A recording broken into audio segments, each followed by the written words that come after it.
Good afternoon, and I am once again back at the Winnebago RC Flyers Club. This time I'm actually equipped with an engine, fuel, and cameras so that I can actually do a run attempt for the first time in what I'll call cooler weather. Now, I took some screenshots of what the weather is in this area, and honestly I'm not sure I really believe it. I think it said it was 39 degrees and drizzle or sleet. I'm not seeing any drizzle or sleet, and maybe I'm just accustomed to the coolness already, but it doesn't feel like 39 degrees. But I do have an engine. I've got my Saito FA65 Gold Knight, the used engine, on the stand. It's one that was in a shorts video just about a week or so ago. I'm going to get set up here. Right now it's still in the trunk. It has not been exposed to the ambient air temperature other than in my trunk. I'm going to pull it out, and we're going to set it up real quick, and I'll probably put this camera on the tripod and not my Canon M50, because right now that has a brand new long reach lens on it that I was just using to take some test shots of the landscape and try to find some sandhill cranes.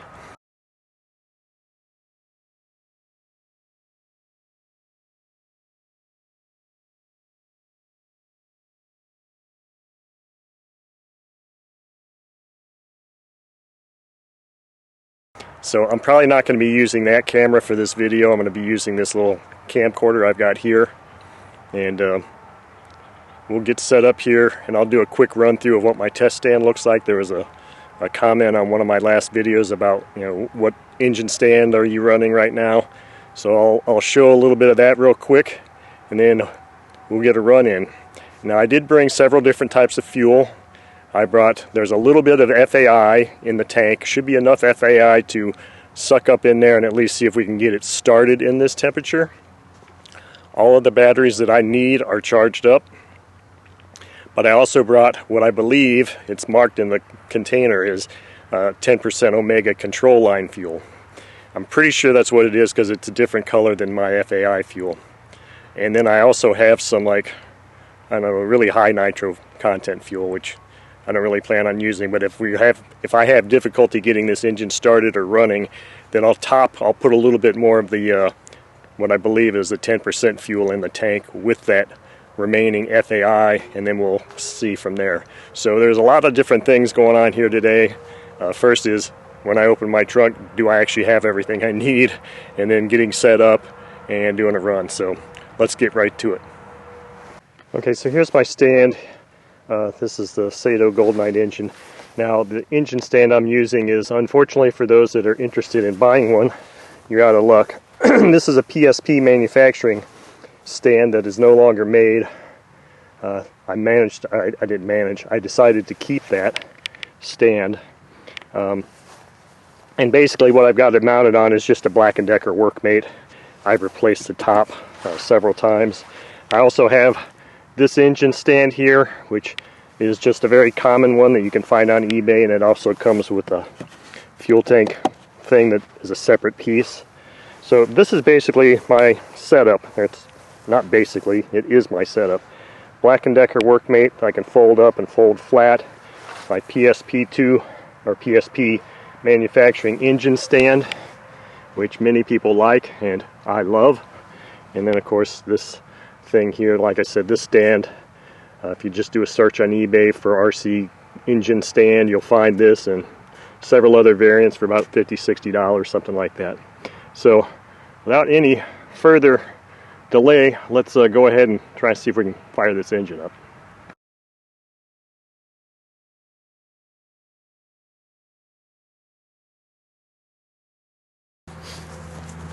Okay, so here we go. Took some screenshots of the weather conditions. This starter, battery starter pack I've got here is from Harbor Freight. It's just a regular car starter, emergency car starter jump start kit. It hadn't been used in a while, and I've got it as charged as it can be. Hopefully it's got enough juice still left in this older battery to do this. For whatever reason, I was having some difficulty getting this primed, so I had to blow through the fuel line. But I think it's primed. So let's give this thing a shot and see what happens.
Just gonna have to pretend like I've got a tachometer because it looks like that's the one thing I forgot to bring.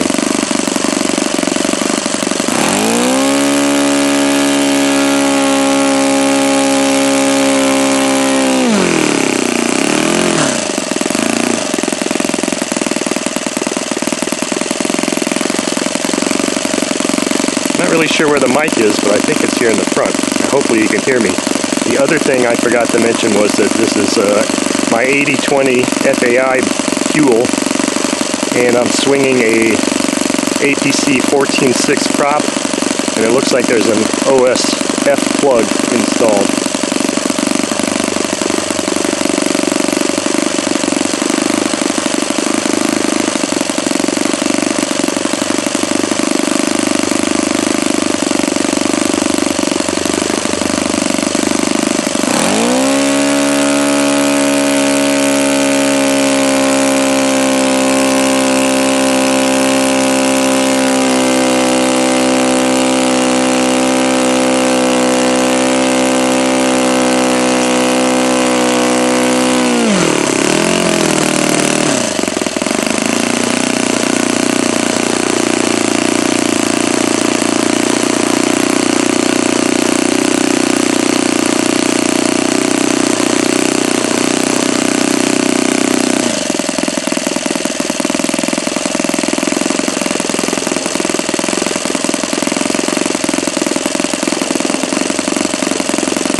Okay, well, hopefully that was enough to show you that it did start quite well in this temperature. I checked the weather on my phone again. It still said it was 39 degrees. Feels a lot cooler now when being behind the prop blast, but there's really no wind. So that's the beautiful thing, is that there's no wind to pre-cool this engine off. And I had not started it before I left, so I mean, what you saw was temperature in my trunk. I don't know what that was. Come out here, less than 5 minutes, fired it up. Now the engine had not been sitting in the cold, but it did fire up fairly easily, and apparently that little run I did in the garage last week, I tuned it, retuned it I think a little bit, tweaked some things. It seems like it was fine. I played with the high-speed needle a little bit at high speed. Didn't really need to do anything there. I wish I had remembered to bring my tachometer, but that's kind of why this is just a trial run, to see what I forgot. And I can't believe that with the toolbox I've got that I actually forgot to put the tachometer in there. But anyway, I really don't need this. It's not that cold. It's not that hot. Yeah, that's still some of that Florida speak. Anyway, hope you enjoyed this engine run, and there'll be more to come out here in probably much worse weather. When I left, it was actually drizzling and a little bit of light snow. I was hoping that it would still be doing that here now, but it's not. So anyway, hope you enjoyed watching.